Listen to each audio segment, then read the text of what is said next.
इस वीडियो में मैं आपसे बात करने जा रहा हूँ। बहुत साथी कह रहे थे कि फोर्थ ग्रेड एग्जाम का डीवी लोकेशन और डीवी डेट अभी तक जारी नहीं हुई, तो हमें कैसे पता चलेगा कि हमारा डीवी कौन सी डेट पर कौन से स्थान पर कितने बजे है। तो मैं आपको बता दूं, विभाग द्वारा जल्दी 1-2 दिन के अंदर अंदर, क्योंकि आपको मालूम है 9 मार्च से आपका डीवी शुरू होने जा रहा है, तो विभाग द्वारा 1-2 दिन के अंदर आपका डिटेल में डीवी शेड्यूल जारी हो जाएगा। तब आपको पता चल जाएगा कि आपका डीवी कौन सी डेट पर कौन से स्थान पर कितने बजे है। और इसके अलावा विभाग द्वारा डीवी को लेकर जैसे ही इंस्ट्रक्शन जारी होंगे आपको इस यूट्यूब चैनल के माध्यम से बता दिया जाएगा। और कोर्ट केस वाला भी जो भी फैसला आएगा वो भी आपको इस यूट्यूब चैनल के माध्यम से बता दिया जाएगा। इसलिए अगर अभी तक आपने चैनल सब्सक्राइब नहीं किया तो चैनल जरूर सब्सक्राइब कर लीजिए, क्योंकि 9 मार्च को जिन भी कैंडिडेट का डीवी होगा उनसे रिव्यू लेकर आपको इस यूट्यूब चैनल के माध्यम से बता दिया जाएगा कि शुरू से लेकर अंत तक का प्रोसेस है वो डॉक्यूमेंट वेरिफिकेशन का कैसा रहा है विभाग द्वारा। वो मैं आपको step by step process complete बताऊंगा इस यूट्यूब चैनल पर। इसलिए अगर अभी तक आपने चैनल सब्सक्राइब नहीं किया तो चैनल जरूर सब्सक्राइब कर लीजिए। फिलहाल मैं आपको इसकी चेकलिस्ट है वो पुस्तकालय ग्रेड 3 के आधार पर बता रहा हूँ, क्योंकि पुस्तकालय ग्रेड 3 का भी डीवी उसी विभाग ने दिया है, शिक्षा विभाग ने, जो कि अभी आपका फोर्थ ग्रेड एग्जाम का डीवी लेगा। तो उसके आधार पर मैं आपको चेकलिस्ट बता देता हूं जिस तरह से आपको अपने डॉक्यूमेंट तैयार रखने हैं। तो चेकलिस्ट ये भी आपको फोर्थ ग्रेड एग्जाम के लिए भी देखने को मिलेगी, जिसमें यहां पर आपका फोटो होगा जो कि नवीनतम पासपोर्ट साइज फोटो होगा। इसके अलावा ये इस तरह से आपको चेकलिस्ट दे दी जाएगी, वो आपको फिल करनी होगी, जहां पर यहाँ पर आपके रोल नंबर लिखे होंगे, फोर्थ ग्रेड के आपको रोल नंबर लिखने होंगे, जो आपकी रैंक आई है वो आपको रैंक यहाँ पर लिखनी होगी, एप्लीकेशन नंबर यहाँ पर लिखने होंगे। इसी तरह, क्योंकि माध्यमिक शिक्षा विभाग ने जब पुस्तकालय ग्रेड 3 की डीवी करवाई थी उस समय उन्होंने ये चेकलिस्ट जारी की थी, तो फोर्थ ग्रेड की भी डीवी वही विभाग करवा रहा है, तो हो सकता है वही विभाग आपको इस तरह से फॉर्मेट देखने को मिले। बाकी विभाग द्वारा ऑफिशियली जब भी जारी होगा आपको बता दिया जाएगा। फिलहाल मैं आपके पुस्तकालय ग्रेड 3 के माध्यम से आपको बता रहा हूँ कि चेकलिस्ट किस तरह से बनी हुई होगी। इसके बाद यहाँ स्टूडेंट का नाम लिखा होगा या माता का नाम लिखा होगा। यहाँ पर स्टूडेंट की वैवाहिक स्थिति क्या, मैरिड है अनमैरिड, वो लिखा होगा। अब विवाहित होने पर पति पत्नी का नाम, यानी कि अगर पुरुष कैंडिडेट फिल कर रहा है तो वो पत्नी का नाम लिखेगा, फीमेल कैंडिडेट फिल करे तो वो पति का नाम लिखेंगे। इसके बाद दस्तावेज सत्यापन दिनांक यहाँ आपको लिखना होगा, यानी कि आपका डीवी शेड्यूल जब जारी होगा तब आपको पता चल जाएगा कि आपका डीवी 9 मार्च से लेकर 16 अप्रैल के बीच में कौन सी डेट पर है, तो वो डेट आपको लिखनी होगी। आवंटित दल संख्या यहाँ पर लिखना होगा, जो आपको दल संख्या आवंटित की जाएगी। इसके बाद आपको आधार क्रमांक यहाँ पर लिखने होंगे, यहाँ पर आपको अपने पिता का नाम लिखना होगा, यहाँ पर आपको अपनी डेट ऑफ बर्थ लिखनी होगी। इसके बाद जो भी आपकी कैटेगरी है उस कैटेगरी पर आपको टिक कर देना है। उसके बाद 1/1/2026 यहाँ पर दिनांक दे रखा है। उसी तरह फोर्थ ग्रेड एग्जाम में जो डेट दे रखी है उस डेट के अकॉर्डिंग आपको यहाँ पर अपनी एज लिखनी होगी, वर्ष माह और दिन तीनों में। इसके बाद यहाँ आपका लिंक कौन सा है वो आपको सेलेक्ट करना होगा। अब दस्तावेज चेकलिस्ट में देख सकते हैं आप यहाँ पर सबसे पहले दे रखा है ऑनलाइन आवेदन की प्रति, यानी कि आपको भी फोर्थ ग्रेड एग्जाम का एप्लीकेशन फॉर्म है उसकी फोटोकॉपी लेके जानी होगी। अब बहुत कैंडिडेट कहेंगे कि हम एप्लीकेशन फॉर्म कहाँ से लेके आए, तो मैं आपको बता दूं एसएसओ आईडी पर आप जाओगे, वहां पर एक ऑप्शन देखने को मिलेगा माई रिक्रूटमेंट का। तो जब आप माई रिक्रूटमेंट में जाओगे तो वहाँ आज तक आपने जितने भी फॉर्म फिल किए हैं वो सभी हिस्ट्री अवेलेबल होगी। तो वहाँ से आप फोर्थ ग्रेड एग्जाम के सामने ऑप्शन होगा व्यू एप्लीकेशन का, वहाँ पर जब आप क्लिक करोगे तो आपके सामने एप्लीकेशन फॉर्म ओपन हो जाएगा और वहाँ से आप उसको डाउनलोड करके प्रिंट निकाल सकते हैं और वहाँ पर लेके जाना होगा। जिस तरह से यहाँ पर इस सैम विभाग द्वारा लाइब्रेरियन से मांगे गए उसी के आधार पर मैं आपको बता रहा हूँ। इसके बाद लिखा हुआ है विस्तृत आवेदन की प्रति में अटेस्टेशन फॉर्म, यानी कि आपका स्क्रूटिनी फॉर्म और अटेस्टेशन फॉर्म भी साथ में लेके जाना होगा। देखो जब आपका डीवी होगा तब वहाँ आप अगर आपको किसी भी डॉक्यूमेंट में डाउट लगे तो वो आप लेके जाइए, क्योंकि वहाँ पर 1-2 दस्तावेज ज़्यादा होंगे तो दिक्कत नहीं होने वाली, लेकिन 1-2 दस्तावेज कम हो गई तो दिक्कत हो जाएगी।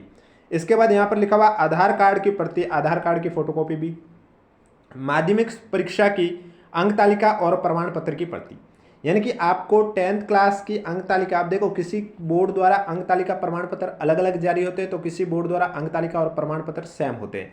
तो जिन बोर्ड द्वारा अलग अलग जारी की गई उन कैंडिडेट को वो दोनों लेके जाने होते हैं, और जिनके एक ही जारी की गई उन्हें फिर वो एक ही लेके जाना होगा।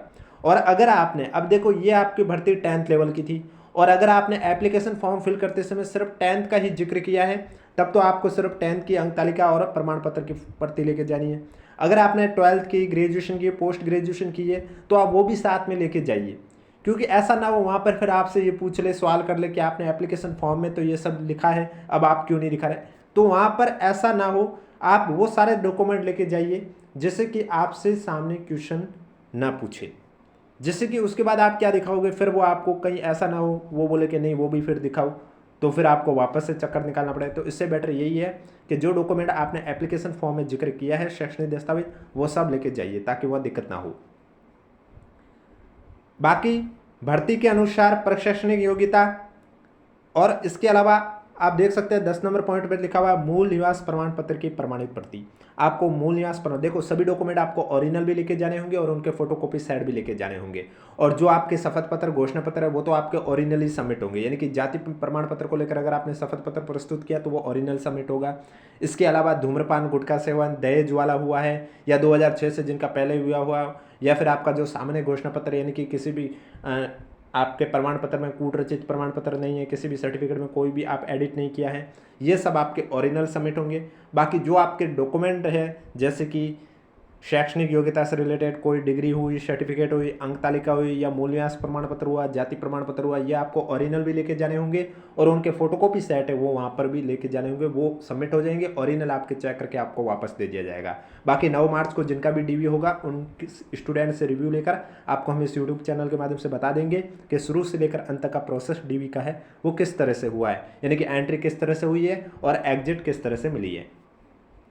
आर्थिक रूप से कमजोर वर्ग के स्टूडेंट को नियम के अनुसार सक्षम प्राधिकार द्वारा निर्धारित प्रपत्र में जारी इनकम सर्टिफिकेट, देखो ईडब्ल्यूएस कैटेगरी के हैं तो उनको इनकम सर्टिफिकेट दिखाना होगा तभी उन्हें उनकी कैटेगरी का बेनिफिट मिलेगा, अन्यथा नहीं मिलेगा। जाति प्रमाण पत्र को लेकर इन्होंने यहाँ पर लिखा हुआ अन्य पिछड़ा वर्ग अति पिछड़ा वर्ग के लिए वैध अवधि का प्रमाण पत्र हो, यानी कि आपको मालूम है जाति प्रमाण पत्र में अलग अलग कैटेगरी के लिए अलग अलग है, यानी कि अगर आप ओबीसी नॉन क्रीमी लेयर से हो या एमबीसी नॉन क्रीमी लेयर से हो और आपका जाति प्रमाण पत्र एप्लीकेशन फॉर्म की लास्ट डेट से पहले का बना हुआ है लेकिन अब 1 साल से ज़्यादा पुराना हो गया है तो आप शपथ पत्र के माध्यम से काम चला सकते हैं, लेकिन शपथ पत्र के माध्यम से मैक्सिमम 3 साल तक काम चला सकते हैं। इससे भी ज़्यादा पुराना है तो फिर आपको नया बनाना होगा, और जब नया बनाओगे तो आपको पुराना वाला भी लेके जाना होगा। और अगर पहले कभी आपने जाति प्रमाण पत्र नहीं बनाया है, अभी ही बनाया है एग्ज़ाम के रिजल्ट के बाद, तब आपको एक और शपथ पत्र उसके साथ लेके जाना होगा जिसमें ये जिक्र करना होगा कि आवेदन के समय भी आप उसी कैटेगरी से थे जिस कैटेगरी में अभी आपका सिलेक्शन हुआ है। इसके अलावा अगर आप अनुसूचित जाति या अनुसूचित जनजाति के कैंडिडेट है, यानी कि SC ST कैटेगरी के कैंडिडेट है और आपका जाति प्रमाण पत्र एप्लीकेशन फॉर्म की लास्ट डेट से पहले का बना हुआ है तो वो आपका जीवन पर्यंत वैलिड रहता है, आपको नया बनाने की कोई आवश्यकता नहीं है। लेकिन SC ST कैटेगरी के बंदे भी ऐसे अगर कोई है जिन्होंने एप्लीकेशन फॉर्म की लास्ट डेट के बाद का बनाया है तब उनको भी शपथ पत्र साथ में प्रस्तुत करना होगा जिसमें ये उल्लेख करना होगा कि आवेदन के समय भी आप SC या ST जिस भी कैटेगरी से है उस कैटेगरी से थे। इसके बाद आरक्षित वर्ग के स्टूडेंट के पास आवेदन की अंतिम तिथि के बाद का जाति प्रमाण पत्र होने पर कार्मिक विभाग के परिपत्र दिनांक 17/10/2022 के अनुसार शपथ पत्र, जैसा कि मैंने अभी आपको कहा है आरक्षित वर्ग के जो स्टूडेंट आवेदन की अंतिम तिथि के बाद का अगर जाति प्रमाण पत्र हुआ तो आपको शपथ पत्र भी प्रस्तुत करना होगा, लेकिन मैक्सिमम 3 साल तक का शपथ पत्र वैलिड होता है। अगर 10 साल पहले का जाति प्रमाण पत्र बना हुआ तो फिर आपको नया बनाना होगा और जो 10 साल पहले का बना हुआ वो भी आपको लेके जाना होगा। इसके अलावा विधवा कैटेगरी से फॉर्म अगर किसी महिला ने फिल किया तो विधवा की स्थिति में पति की मृत्यु के प्रमाण पत्र की प्रमाणित प्रति, पति से लिंक दस्तावेज की प्रति, यानी कि अगर किसी महिला ने विधवा कैटेगरी से फॉर्म फिल किया है तो उन्हें पति की मृत्यु का प्रमाण पत्र भी दिखाना होगा और पति से लिंक ऐसा कोई दस्तावेज, चाहे वो राशन कार्ड हो, आधार कार्ड हो, वोटर कार्ड जो भी हो जिसमें आपके पति के नाम का जिक्र किया हुआ वो भी आपको लेके जाना होगा। और अगर कोई तलाकशुदा महिला है तो उन्हें सक्षम स्तर से जारी विवाह विच्छेद की डिग्री की प्रमाणित सहित प्रति है वो भी प्रमाण पत्र दिखाना होगा। संतान संबंधी शव घोषणा पत्र भी आपको दिखाना होगा। भूतपूर्व सैनिक से अगर किसी ने फॉर्म फिल किया है तो उन्हें सेवानिवृत्ति या सक्षम प्राधिकार द्वारा जो अनापत्ति प्रमाण पत्र जारी होता है वो उन्हें दिखाना होगा। भूतपूर्व सैनिक श्रेणी में पूर्व में राजकीय नियोजन प्राप्त नहीं होने के संबंध में भी शव घोषणा पत्र भी दिखाना होगा।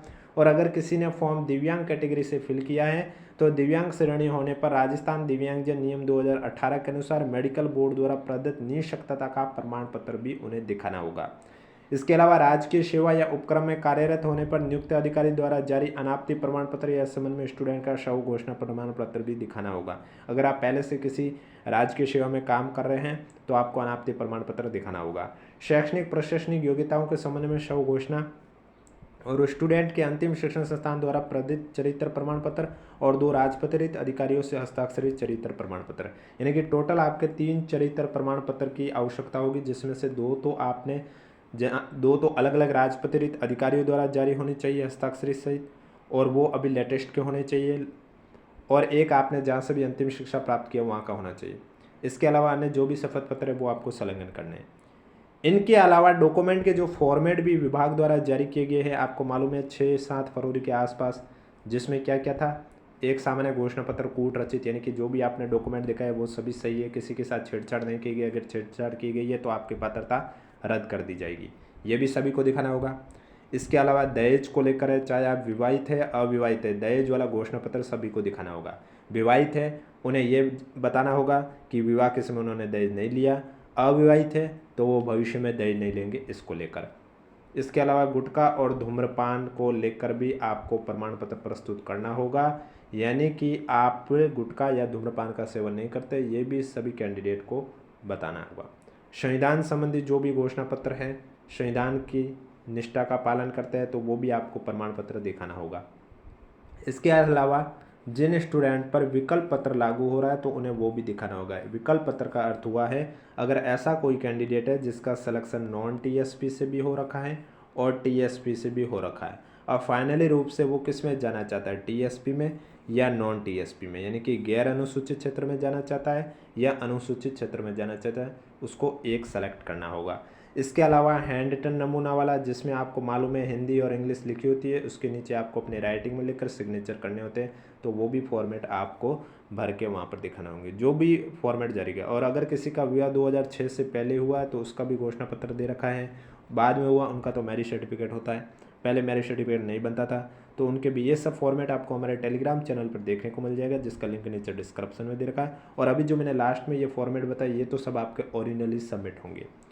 फोटोकॉपी किस किस के सबमिट हो गए, यानी कि कौन से डॉक्यूमेंट जो ओरिजिनल आपको वापस कर दिए जाएंगे, जिसमें तो आपके शैक्षणिक योग्यता से रिलेटेड जितने भी मार्कशीट है, डिग्रियाँ है, जैसे RSCET कोर्स हुआ है, या फिर जो भी आपने ग्रेजुएशन हुई, 10th हुई, 12th हुई, उनके अलावा अगर किसी ने फॉर्म PH कैटेगरी से भरा है तो उसका प्रमाण पत्र, या किसी ने फॉर्म स्पोर्ट्स कोटे से भरा है तो उसका प्रमाण पत्र, या किसी ने फॉर्म महिला ने विधवा या परित्यक्ता कैटेगरी से भरा है तो उसका प्रमाण पत्र, ये सब आपको चेक करके आपको वापस दे दिया जाएगा। इसके अलावा अंतिम शिक्षा से प्राप्त चरित्र प्रमाण पत्र भी चेक करके आपको वापस दे दिया जाएगा। लेकिन राजपत्रित अधिकारी वाला है वो जो लेटेस्ट का होना चाहिए और वो आपका सबमिट होगा, वो वापस नहीं दिया जाएगा। इसके अलावा कोई भी डाउट है तो नीचे कमेंट बॉक्स पूछिए। वीडियो पसंद है तो वीडियो को लाइक कीजिए, चैनल जरूर सब्सक्राइब कीजिए, क्योंकि विभाग द्वारा जब भी शेड्यूल जारी होगा आपको इस यूट्यूब चैनल के माध्यम से बता दिया जाएगा।